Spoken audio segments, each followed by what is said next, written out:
drop it.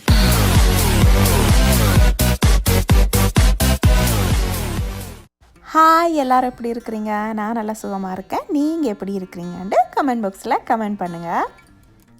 இன்றைக்கி நான் இந்த வீடியோவை டே இன் மை லைஃப் vlog கொண்ட மாதிரி செஞ்சுருக்கிறேன். ஸோ காலையில் இருந்து ஈவினிங் மட்டும் என்னென்னலாம் செய்கிறேன்ட்டு பார்க்க போகிறீங்க. காலையிலேயே தீஷாவை கிண்டர் கார்டனில் கொண்டு விட்டுட்டு லிடிலுக்கு போயிருந்தேன். லிடிலில் வந்து கற்றாழை செடி போட்டிருந்தாங்க. ஸோ அதையும் வாங்கி கொண்டு வார பயணம் தான் இந்த வீடியோ எடுத்திருந்தேன். நெக்ஸ்ட் வீக் வந்து கிண்டர் கார்டன் எல்லாம் க்ளோஸ் பண்ண போகிறாங்க. டோட்டல் லாக்டவுன் ஒன்று வரப்போகுது. இன்றைக்கி நான் அடுப்பு, சிங்க் அதெல்லாம் கொஞ்சம் க்ளீன் பண்ண போகிறேன். அதை எப்படி க்ளீன் பண்ண போகிறேன்னு பாருங்கள். என்கிட்ட சில பேர் கேட்டிருந்தீங்க என்னோட இந்த அடுப்பு, கிச்சன் சிங்க் எல்லாம் நான் எப்படி க்ளீன் பண்ணுறேன்ட்டு. ஸோ இந்த வீடியோவில் கொஞ்சம் இந்த க்ளீன் பண்ணுறதெல்லாம் காட்டியிருக்கிறேன்.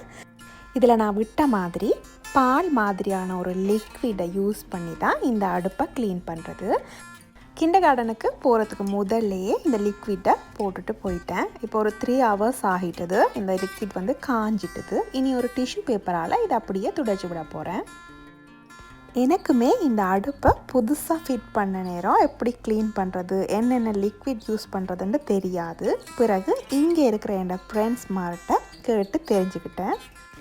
மேலும் இந்த அடுப்பை நான் வந்து நிறையா டர்ட் ஆக விட மாட்டேன். உடனே துடைச்சி எடுத்துருவேன். சூடாக இருக்கும்போது துடைக்கக்கூடாது. மேலும் பருப்பு மாதிரியானது கொட்டாமல் இருக்கிறதுக்கு ஒரு கெஜெட் ஒன்று யூஸ் பண்ணுவேன். ஸோ அடுப்புக்கு மேலால் அந்த கெஜெட்டை வச்சேன்னா அடுப்புக்கு எந்த சேதாரமும் இல்லாமல் சமைச்சு முடிச்சிடலாம். மேலும் சமைக்கும் போது எங்களோட கவனம் காரணமாக ஏதாவது சிந்தி அடுப்பில் ஒட்டி பிடிச்சதுண்டா அதை க்ளீன் பண்ணுறதுக்கு ஒரு பிளேட் மாதிரி ஒரு டூல் இருக்குது. அது வந்து எல்லா சூப்பர் மார்க்கெட்லேயும் கிடைக்கும். அந்த டூலை யூஸ் பண்ணியும் க்ளீன் பண்ணிக்கொள்ளலாம். சின்ன ஆக்கள் இருக்கிறதால முன்னுக்கு இருக்கிற 2 அடுப்பையும் நான் யூஸ் பண்ணுறேன். இல்லை, பின்னால் இருக்கிற 2 அடுப்பையும் தான் யூஸ் பண்ணுறது. ஏன்னா அவங்க வந்து திடீரெண்டு கையை வச்சுட்டாங்களா சுட்டு விட்டுரும். எல்லாம் துடைச்சி விட்ட பிறகு கடைசியாக இந்த ஸ்ப்ரே பண்ணி அடுப்பை நல்லா துடைச்சி விட்டுருவேன். இதால் துடைச்சி விட்டால் நல்லா பளபளன்னு புது அடுப்பு மாதிரி வந்துடும். கடைசியாக ஈரம் எதுவும் இருந்துச்சுன்னா இது மாதிரி ஒரு டிஷ்யூவால் துடைச்சி விட்டுவேன். அதுக்கு பிறகு அடுப்பை யூஸ் பண்ணுவேன். இன்றைக்கி நான் மீன் சமைக்க போகிறேன். ஸோ மீன் எல்லாத்தையும் க்ளீன் பண்ண போகிறேன்.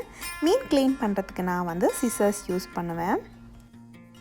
இங்கே வந்து கத்தியால் மீன் க்ளீன் பண்ணுறதை விட கத்திரிக்கோலால் மீன் க்ளீன் பண்ணுறது ஈஸி மாதிரி எனக்கு தோணுது. நான் இது மாதிரி தான் க்ளீன் பண்ணுறது. இது சரியான மெத்தடான்னு தெரிய இல்லை. உங்களுக்கு ஏதாவது ஈஸியான மெத்தட் இருந்தால் சஜஸ்ட் பண்ணுங்கள்.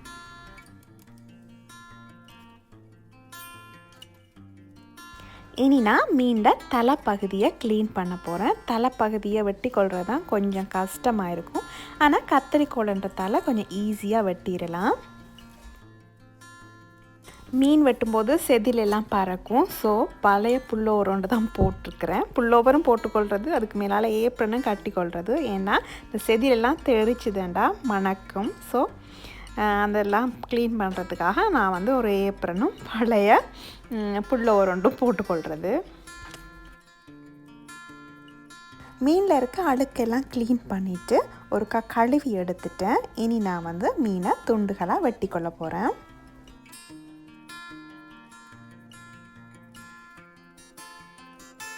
மீனை துண்டுகளாக வெட்டின பிறகு அதுக்கு மஞ்சள், உப்பு, தேசி புளி போட்டு ஒரு தடவைக்கு 2 தடவை அலசி எடுத்துக்கொள்ளுவேன்.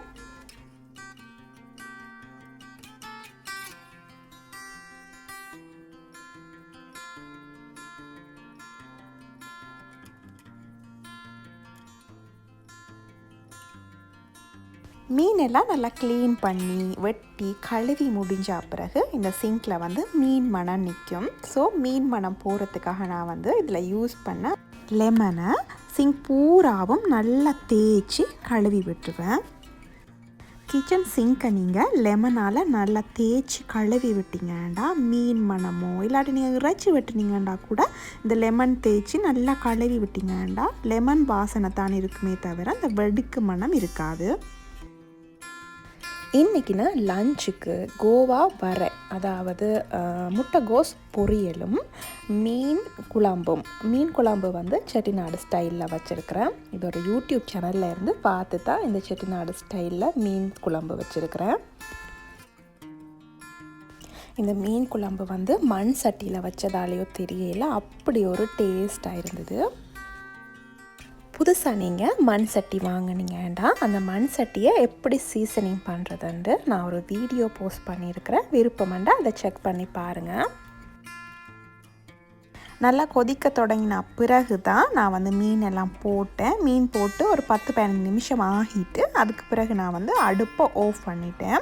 பாருங்கள், இப்போ அடுப்பை ஆஃப் பண்ணினா பிறகும் இந்த சட்டியில் இருக்கிற சூட்டால் குழம்பு கொதிச்சு கொண்டிருக்கு. அப்படி மண் சட்டி ஸ்டார்டிங்கில் சூடாகிறதுக்கும் கன நேரம் எடுக்கும், பிறகு ஆறுறதுக்கும் கன நேரம் எடுக்கும்னு சொல்லுவாங்க. ஆனால் இந்த மண் சட்டி வந்து கேஸ் அடுப்பில் யூஸ் பண்ணுறதுக்காக செஞ்சுருக்காங்களோ தெரியல. அதனால் வந்து சூடாகிறதுக்கு நிறைய நேரம் எடுக்கல. அடுப்பை போட்ட உடனே இந்த சட்டி வந்து சூடாக தொடங்கிட்டுது.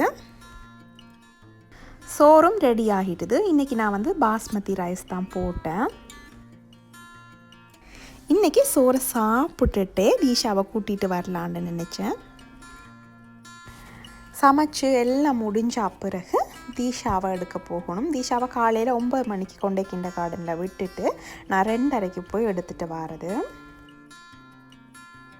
இப்போ நாங்கள் தீஷாவை கிண்டர் கார்டன்லேருந்து கூட்டிகிட்டு வரத்துக்கு எங்களோட காரில் போய் கொண்டிருக்கோம். இப்போ வந்து தீஷாவை நான் கிண்டர் கார்டன்லேருந்து கூட்டிகிட்டு வந்த கையோடையே எங்களோட வீட்டுக்கு முன்னால் இருக்கிற இந்த இடத்துல வந்து நாட்டுக்கோழி முட்டை வைப்பாங்க. ஸோ அது வாங்குறதுக்காக நாங்கள் இப்போ வரிசையில் நிற்கிறோம். நார்மலாக நாங்கள் சூப்பர் மார்க்கெட்டில் வாங்குகிற முட்டையை விட இந்த முட்டை வந்து நல்ல ஒரு டேஸ்ட்டாக இருக்கும். ஸோ இங்கே தான் நான் வந்து முட்டை வாங்குறது. மேலும் நான் வந்து கேக் ஏதாவது செய்கிறதுண்டா இந்த முட்டையை யூஸ் பண்ணி தான் கேக் செய்வேன். நல்ல ஒரு டேஸ்ட்டாக இருக்கும். தீஷா போய் முன்னாலேயே நிற்கிறா, காசு கொடுக்க போகிறேன்ட்டு. இப்போ நாங்கள் முட்டை வாங்கிட்டோம். இந்த முட்டை எவ்வளோ பெருசாக இருக்குதுன்னு நான் உங்களுக்கு காட்டுறேன்.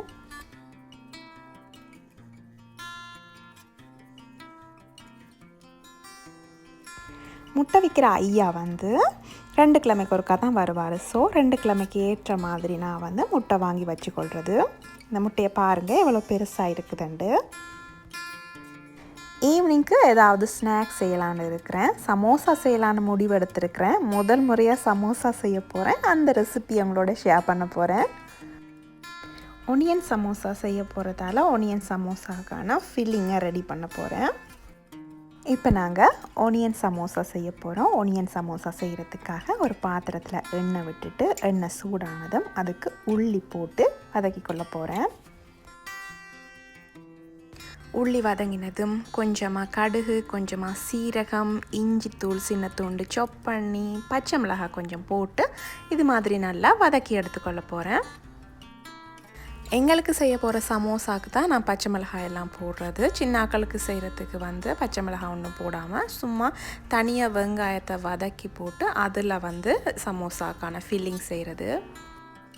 இதில் நான் பாக்ஸாக வெட்டி வச்சுருக்கிற வெங்காயத்தை சேர்த்துருக்கேன். இதில் வந்து எங்களோட காரத்துக்கு ஏற்ற மாதிரி தான் நான் பச்சை மிளகாய் சேர்த்துருக்கேன். கிட்டத்தட்ட ஒரு 4-5 பச்சை மிளகாய் இருக்கும்னு நினைக்கிறேன். பிறகு நான் இதுக்கு மஞ்சள் தூள், உப்பு, சில்லி ஃப்ளேக்ஸ் எல்லாம் போட்டுட்டு ஒரு 5 நிமிஷம் மட்டும் வதக்கிட்டு அடுப்பை ஆஃப் பண்ணி இறக்கிடுவேன்.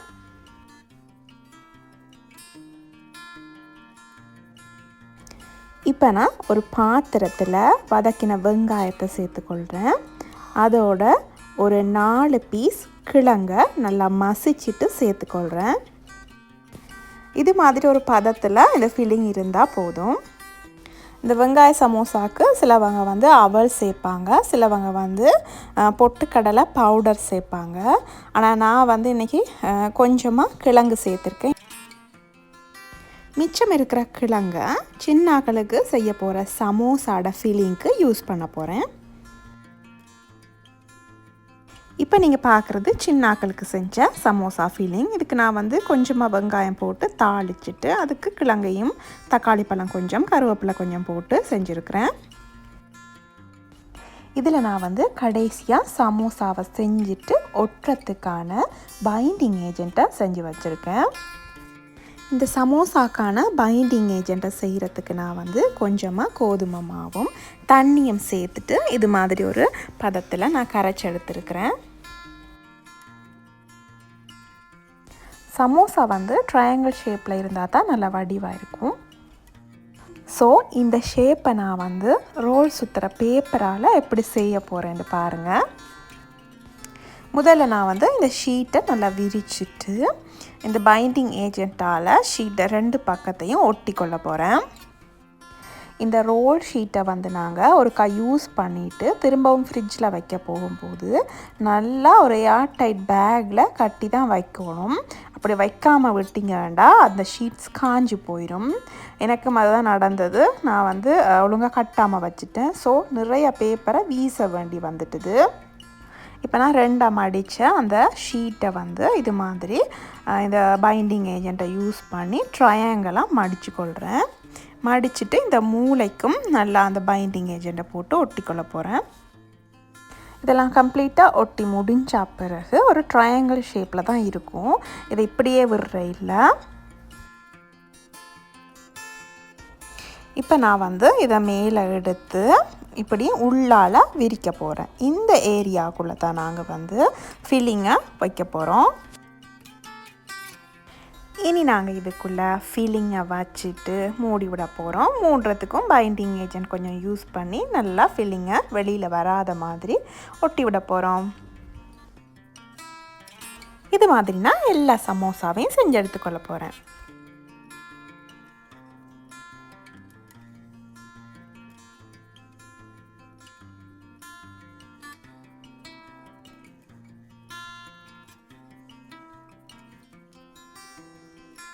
சின்னாக்கள் வீட்டில் இருக்கிறதால இது மாதிரி சமோசாஸ் நான் செஞ்சு டீப் ஃப்ரீசரில் போட்டு விடுறது. தேவையான நேரம் ஒரு மணித்தியாலத்துக்கு முன்னுக்கு எடுத்துட்டு பொரிச்சு கொடுக்குறது.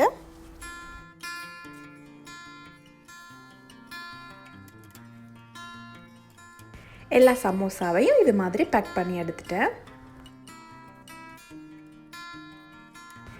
சமோசாவை இனி நான் வந்து டீப் ஃப்ரை பண்ண போகிறேன். சின்னாக்களுக்கு உரைப்பு எதுவும் போட்டு செய்யாததால் விரும்பி சாப்பிட்டாங்க.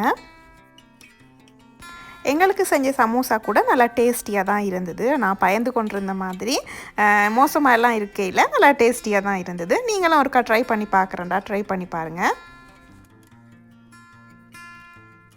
சமோசா எல்லாம் சாப்பிட்டுட்டு டீ குடிச்சிட்டு ஆறுதலாக வெளியில் கொஞ்சமாக நடந்து போயிட்டு வந்தோம். தீஷாவோட புது ரோலரையும் எடுத்துக்கொண்டு தான் போனோம். தீஷாவுக்கு பெருசாக ரோலர் ஓட்ட தெரியாது. அதனால வந்து ரோட்டில் ஓட்டி பழகையில் இந்த கார்டன் ஏரியாவில் வாகனங்கள் எதுவும் வராது. ஸோ இங்கே வந்து நாங்கள் ரோலரை ஓட்டி பழகினோம்.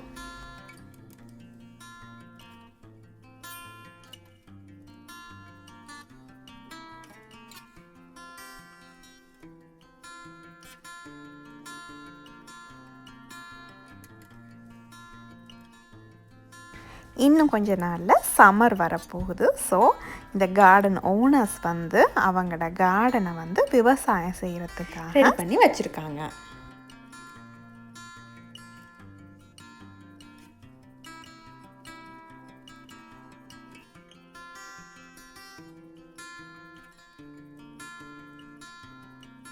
வெளியில் போயிட்டு வந்துட்டு ரீஃப்ரெஷ் ஆகிட்டு இனி நான் வந்து டின்னர் ரெடி பண்ண போகிறேன். டின்னருக்கு நான் வந்து ப்ரோச்சனும் சிக்கன் பேக் பண்ண போகிறேன். இப்போ நான் வந்து பேக் பண்ணுறதுக்கான சிக்கனை ரெடி பண்ணிக்கொள்ள போகிறேன். சிக்கன் வந்து 3 லெக் பீஸ், அதாவது தொடையோட 3 லெக் பீஸ் எடுத்துருக்கிறேன். இதுக்கு நான் வந்து மஞ்சள் சேர்க்க போகிறேன். இந்த மஞ்சள் வந்து ஹோம்மேட் டர்மரிக். இந்த டர்மரிக் பவுடர் எப்படி செய்கிறதுன்னு ஏற்கனவே வீடியோ ஒன்று போட்டிருக்கிறேன், செக் பண்ணி பாருங்கள். இந்த சிக்கனுக்கு நான் வந்து ஒரு 1/2 டீஸ்பூன் மாதிரி மஞ்சள் சேர்த்துக்கொள்கிறேன். பிறகு நான் இதுக்கு வந்து ஜஃப்னா கறி பவுடர் சேர்த்துக்கொள்ள போகிறேன். ஜஃப்னா கறி பவுடரில் வந்து எல்லா மசாலாவும் இருக்குது. மல்லி, சீரகம், மிளகாய் எல்லாமே இருக்கிறதால ஜஃப்னா கறி பவுடரே இதுக்கு சேர்த்துக்கொள்ள போகிறேன். இதில் நான் வந்து எங்களுக்கு தேவையான அளவுக்கு உரைப்பு போட்டிருக்கிறேன். பேக் பண்ணுறதால இதில் பெருசாக உரைப்பு விளங்காது. ஸோ சின்ன ஆக்களும் இதை சாப்பிடுவாங்க. இனி நான் இதுக்கு உப்பு புளி சேர்க்க போகிறேன். உப்பும் ஒரு பாதி லெமனும் சேர்த்துக்கொள்ள போகிறேன்.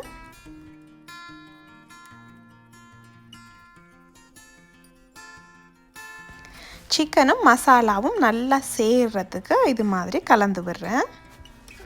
மசாலா எல்லாம் சிக்கனோட நல்லா கோட்டாகி இது மாதிரி இருக்குது. இனி நான் வந்து இதை ஒரு 1/2 hour to 1 hourக்கு ஃப்ரிட்ஜில் எடுத்து வைக்க போகிறேன். ஃப்ரிட்ஜில் வச்சுட்டு பேக் பண்ணுறதுக்கு கொஞ்சம் நேரத்துக்கு முன்னால் ஃப்ரிட்ஜில் இருந்து எடுக்க போகிறேன். இது மாதிரி ஒரு தட்டில் பேக்கிங் பேப்பர் ஒன்று போட்டுட்டு அதுக்கு மேலால் இது மாதிரி அலுஃபோலி ஒன்று போட்டுட்டு சிக்கனை ரெடி பண்ணி வச்சுருக்கிறேன். சிக்கனோட நான் கொஞ்சம் வெஜிடபிள்ஸும் சேர்த்து பேக் பண்ண போகிறேன். அப்படி செஞ்சிங்கன்னா நல்ல ஒரு டேஸ்ட்டாக இருக்கும். சிக்கனை பேக் பண்ணுறதுக்கு முதல்ல அவனை ப்ரீஹீட் பண்ணிக்கொள்ளணும். அப்போ தான் சிக்கன் நல்லா பேக் ஆகி வரும். இதோட சாப்பிட்றதுக்கு நாங்கள் வந்து ப்ரோச்சன் ரெடி பண்ணணும். இன்றைக்கி நான் ப்ரோச்சன் வந்து ரெடிமேட் ப்ரோச்சன் வாங்கியிருக்கிறேன். சூப்பர் மார்க்கெட் வழியாக இது மாதிரி ரெடிமேட் ப்ரோச்சன் இருக்குது. அது டீப் ஃப்ரீசர்லையும் வைக்கலாம். நான் டீப் ஃப்ரீசரில் இருந்து எடுத்து கொஞ்சம் நேரமாக இலக விட்டுட்டு அதுக்கு பிறகு சாப்பிட்ற நேரம் பேக் பண்ணி எடுப்பேன்.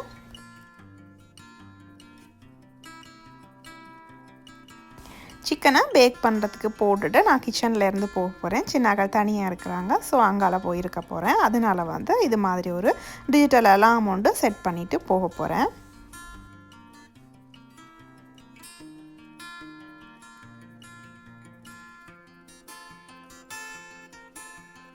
கிட்டத்தட்ட ஒரு 1 hourக்கு பிறகு அடுத்த பக்கம் திருப்பி விட போகிறேன்.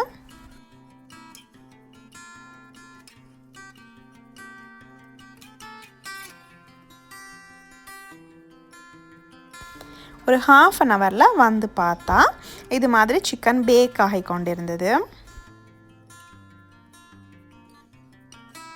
சிக்கன் ஒரு 3/4 பதத்தில் பேக் ஆன பிறகு ப்ரோச்சனை வைக்க போகிறேன்.